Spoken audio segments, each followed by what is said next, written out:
So section 7.4, I'm starting out with kind of a little bit of a reminder of some things here for us. And that is that a lot of times when we take samples, we get sample estimates of population parameters. Now, it's very typical that when you take an estimate, and a lot of times in the homework, you'll see this called a point estimate. You know almost invariably that this estimate is not going to be exactly the right value here. So, okay, it is, after all, just an estimate. But if you want to understand a little bit more about what this could be, you can surround this estimate by a confidence interval. And that's what we did in section 7.2, 7.1, and 7.3. Great. We had all these estimates. But in particular, let's take a look at what happens in the case of the population mean, if you're trying to estimate that. There's a little decision tree that you can go through. The first cut is your population normally distributed? Now there's 3 different ways you can test whether or not your population is normally distributed. The first way that I'll remind you of is if there's more than one outlier, it's probably not a normal distribution. The second way, and perhaps the easiest way, is just to draw a histogram. Take a look at the histogram. What sort of shape should your distribution have if it's a normal distribution? Bell. Yeah, it should be a bell shape. All right, so if it's starting to look pretty far from a bell shape, chances are it's not normal. And the last thing you could do is a normal quantile plot, or sometimes called a QQ plot. You can get those from StatDisk very easily. So if your population is normally distributed, so as if you're going down the yes branch, then the next question is, do you know what sigma is? And if the answer there is yes, then you can do a confidence interval for the population mean using a Z distribution. Chances are that you'll never actually do this one. It seems to me kind of strange that somehow you would know the population standard deviation, but don't know the mean. How does that happen? You have to know everything to get the standard deviation, including the mean, I think. Now, you could contrive some things to get to here, but practically speaking, I don't think that'll ever happen. Chances are you won't know what sigma is. In that case, you're going to have a t distribution, and degrees of freedom is going to equal n minus 1.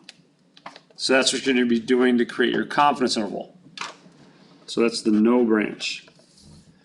But what if you go down a no branch over here? If your data isn't normally distributed. Now they say intelligence is normally distributed, but I rarely see a bell-shaped kind of curve on exams. I see actually kind of the reverse of that. I call it a bathtub distribution because it's high on the ends and shallow in the middle. In any case, if you don't have normally distributed data, but you do have a larger sample size that is more than 30, then you can use a t distribution again. And the reason for that is because x bar, the sample mean, has an approximate normal distribution when n is greater than 30. Greater than or equal to, it's going to vary depending on your source. But what brings us to our discussion here today is this part down here. If you don't have a normal distribution and you don't have a large sample size, then what do? Well, then you do what we're going to do today, some bootstrapping. And in general, these are examples of non-parametric methods. And I just want to give you a good overview of what this process is like. And we'll go through it and we'll take the opportunity to review some of your commands from Google Sheets as well. But overall, it's just kind of a quick, light brush over of what this is all about. And it's also laying the groundwork for stuff that we're going to do later on in this course. Actually, the very last thing is we're going to talk about non-parametric methods in general. Okay, so let's bust out some data. And for that, I'm hoping that you're already in StatDisk. So let's see, stat disk. Let me go here and clean up all my data. So I'll just clear everything. Yes, I'm sure. And let's pick a data set. So click data sets, and then elementary statistics. And by let's pick a data set, I mean me pick a data set. So that's going to be number 18 here, bear measurements. I think this data set is too old to have any data from the cocaine bear, but you know, maybe they'll add that soon enough. All right. Now, let's remind ourselves of the traditional way to do a confidence interval for a population mean. Typically speaking, you go to the analysis menu, down to confidence intervals, and choose the appropriate interval that you're looking for. In this case, it's a mean one sample. So we're going to do the mean length of these bears. Let's do that. Confidence level, you got to set that depending on your needs or desires. 95 is typical. 99 is also very common. 90, not so much. Basically those two, 95 and 99 are the ones we use the most. You got to click use data because we're going to use data that we already have in our spreadsheet here. What column do we want to use? We want to use the length. We don't know the population standard deviation. All right, that's part of what we're trying to find out is some information about the population parameters regarding these bears. So we're going to leave that blank and then click evaluate. And there you go. So our confidence interval for the mean length of these bears is between 55.7 and 61.53 or 61.5 inches. I'm assuming it's inches. Yeah, because that would be about 5 feet. So our 95% confidence interval for the mean length is between 55.7 is less than mu, is less than 61.53. I'll just call it 61.5. Well, let's put in the notation here. I'm assuming that's inches. So we can be 95% confident that the true mean length of bears is somewhere between 55.7 and 61.5 inches. Okay, that's great. That's kind of old school, all right? Nothing wrong with that. If we were to look at our data and if it was normally distributed or not, wouldn't matter. We get something pretty close to this. But what if we didn't have a large sample size? What if our data wasn't normally distributed? That is, what if we didn't fall in one of these other cases? What's this bootstrapping all about? Well, the term bootstrapping goes back to the late 1800s. There was a physics book that talked about whether or not it was possible to pull yourself up from your own bootstraps. And it became associated with something that's impossible, that you just can't do it. And then later on, it became the idea of pulling yourselves up from your own bootstraps meant from moving from one socioeconomic class to another, like moving from the middle class to the rich, that kind of thing. For us, for our purposes, we can kind of regard it as being, you know, overcoming some really difficult challenge by yourself.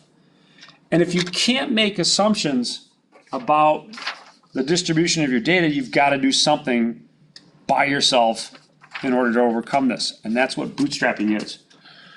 So in bootstrapping, what we're going to do is we're going to resample the data again and again and again. And each time we sample it, we're going to calculate the sample mean. And then we're going to look at all those different sample means we get and create the 97.5 percentile and the 2.5 percentile. We're going to try and figure out, well, you know, where are we going to be not doing a good job here. Let me draw it a little bit. So what we're going to do is create some percentiles for our distribution. If I want a 95% confidence interval, we're going to have my low estimate, or my lowest end of my data, and then the highest end of my data. Our 95% confidence interval is going to come from what's in between here. What's that 95% in the middle?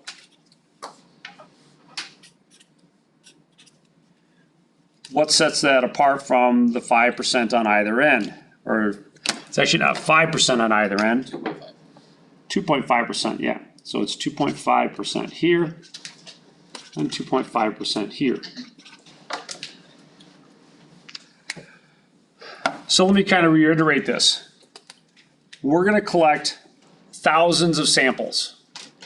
For each sample, we're going to calculate a sample mean. When we sample, you're actually sampling with replacement. So that's okay. It just means that once you take a data item out of your little sample, you look at it, you put it back in, you could take it out again.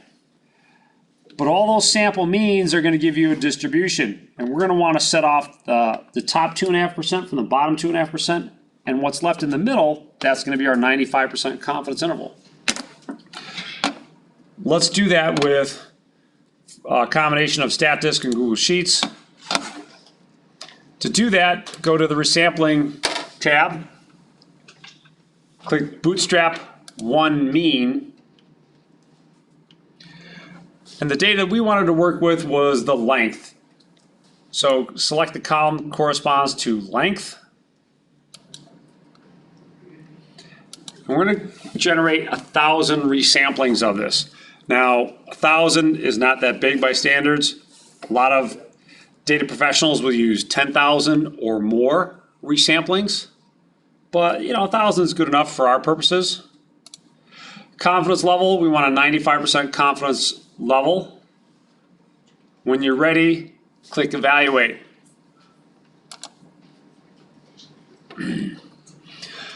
Now what it did 1,000 times is it took 1,000 samples from this data set of size 54. It took 1,000 samples from those, or 1,000 different samples from this data set, and then it calculated the mean of that. And then it sorted it from highest to lowest. If you went all the way down to the bottom, there's the lowest, or there's the highest, here's the lowest. Our 95% confidence interval is going to come from, well, what's in the middle? Where am I going to separate the upper and lower 2.5%? So the easiest way to do this for us, if we're doing it kind of longhand, is to export the data. So click Download Data. It's going to give you two options. I'm just going to click Download it and open it up as an Excel spreadsheet. And for me, it looks like this.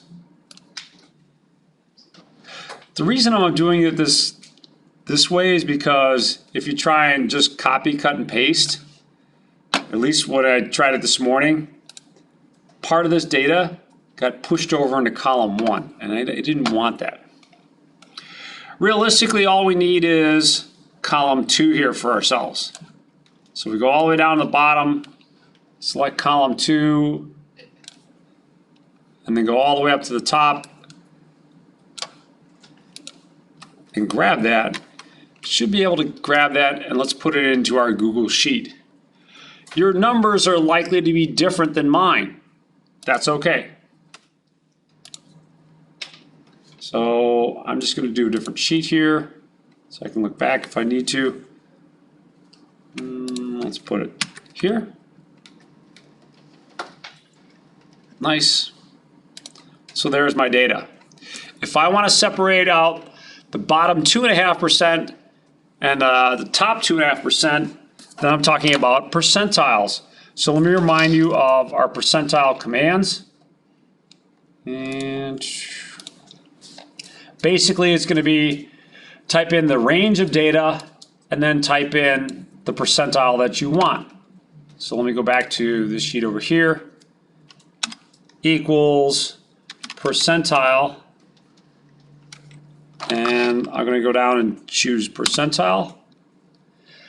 I have to tell it the range of data. Well, where's the data start? B2. Good. So it starts in B2. And if I'm going to go up another 1,000 from there, that's going to go to B1001. Will be the end of my data. If I want the bottom 2.5%, that's going to be 0.025. That's going to be the bottom 2.5 percentile. Now it asks me, do you want to do that for the rest of the data? No, I really don't. So let's click this off. Now your value should probably be close to mine, but maybe not exactly mine. Is that right? You're getting something close to what I'm getting? Yeah. Anthony, no? I still haven't done that. Okay. My thing's not working. Can you show the formula? How did, because I had trouble doing that, so.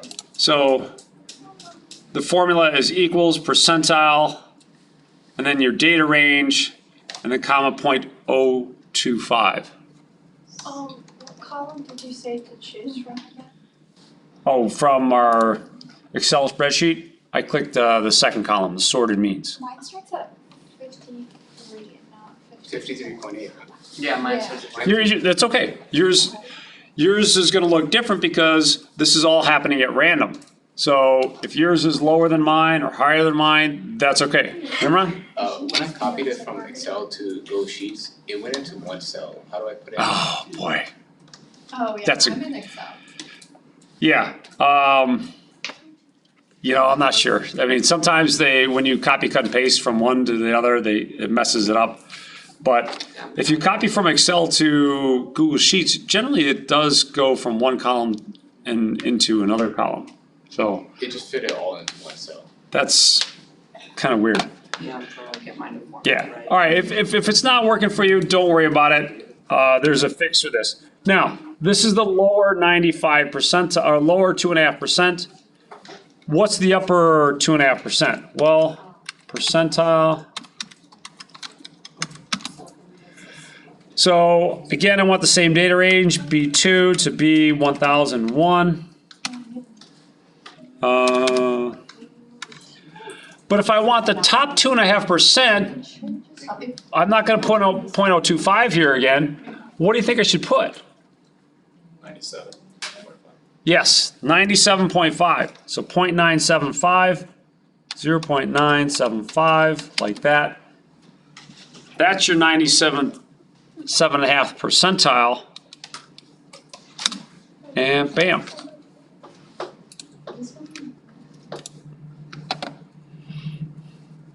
All right. So there's your 95th percentile, or 95% confidence interval is this number to this number. Let's compare that to what we got when we did it the more traditional way.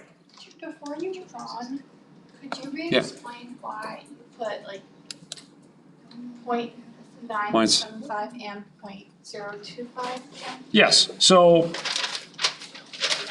0.025, that's going to be the area to the left of this point, or the 2.5 percentile. That's the point that separates the bottom 2.5% from the top 97.5%. And then the second command I did gave me this point, which separates the bottom 97.5% from the top 2.5%. So it just depends on which one I wanted. If I want this value down here towards the bottom of my data, then I'll use the 2.5 percentile. If I want to be near the top, that's 2.5% from the top means 97.5% from the bottom. Is that what you're looking for? I think I missed something when you were explaining the formula. Is there any way you can go back and re-explain the formula for that, putting it into? As far as the formula is concerned, the formula is percentile. This is just telling you where your data is, and then that's the percentile that you want. So you're asking it, what's the point that separates the bottom 2.5% from the top 97.5%? Oops, I don't want that. No, go away. There we go. All right, and then over here, 97.5 percentile, that separates the bottom 97.5% from the top 2.5%. So let me copy those down. Let's see, we got 55.74 and 61.36. Okay, Can I ask a question? please. Okay, so it's basically just reading what's the area to the left? Yeah, it's just, basically you're just taking this data and saying, you know, what are the cut points that, you know, chop off the bottom 2.5% and the top 2.5%. Yeah. And that's our confidence interval. Let's see how that compares to what we just got. So here's our confidence interval from bootstrapping. Here's our confidence interval when we did it with a parametric method. Pretty close, very close. The nice thing about doing it this way is that it doesn't really take a lot of assumptions. You don't have to assume that you have a normal distribution. You don't have to have more than 30 pieces of data in your data set. So it's more flexible. I'll be very honest with you. When I had a chance to take a class in non-parametrics in college, I blew it off. I'm like, I'm not interested in non-parametrics. And now I regret that because there's a lot of times where these assumptions aren't met, that you can't get down to use a parametric distribution. So you have to do something like we did here. Now, mostly what I'm doing is I'm setting the stage for stuff that comes later on. So, you know, in addition to the experience of seeing bootstrapping once, there's one last thing I want you to know. Actually, there's two last things I want you to know. One is that the procedure of bootstrapping is not nearly as hard as what I made it out to be. So let me go back and here is StatDisk Online. So instead of doing all the work that we did, what we could have done is just click the results tab. And that would have given me the same thing. So I just wanted to practice some of your Google Sheet work there a little bit. All right, don't get too mad at me, please. Oh, so this is for nothing? No, it was just to practice some of your Google Sheet stuff. All right, but yeah, it's there's other ways to do these things. So, you know, there is one thing that kind of disturbs me is that their numbers don't quite match up to my numbers, but I'm going to go with the numbers here on StatDisk as opposed to the numbers that we pulled out of Google Sheets. They're close. They're close. I'm not worried about the difference. So, you know, as kind of like a final hurrah here, and what you should know is this. Bootstrapping / non-parametric methods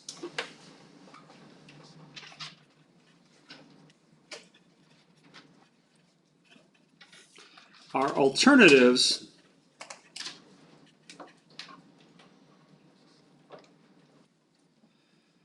when your assumptions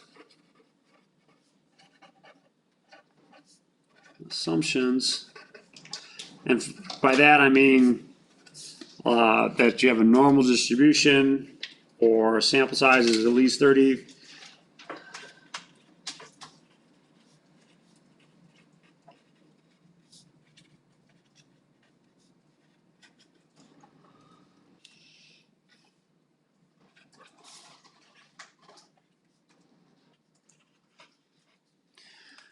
Aren't met.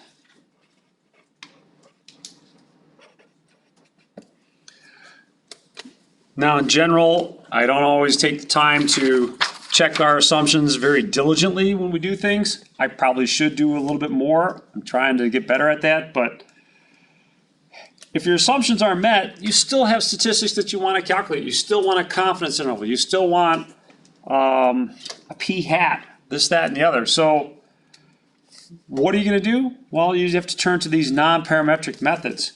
And fortunately for us, that is part of this course. It's not going to be a huge part of this course, but it is part of this course. that we'll look at those and understand those. It'll be the very last thing we do.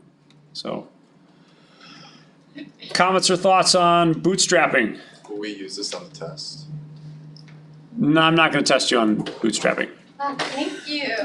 Imran? For the test, are we just using Google Sheets or also using Statistics again? Both, yeah. Ivy? Going to be on D12 later. I recorded the YouTube video here, but, that's about all that's gonna be on D2L. Cool, it's fine. Okay, cool. All right, cool, thank you very much.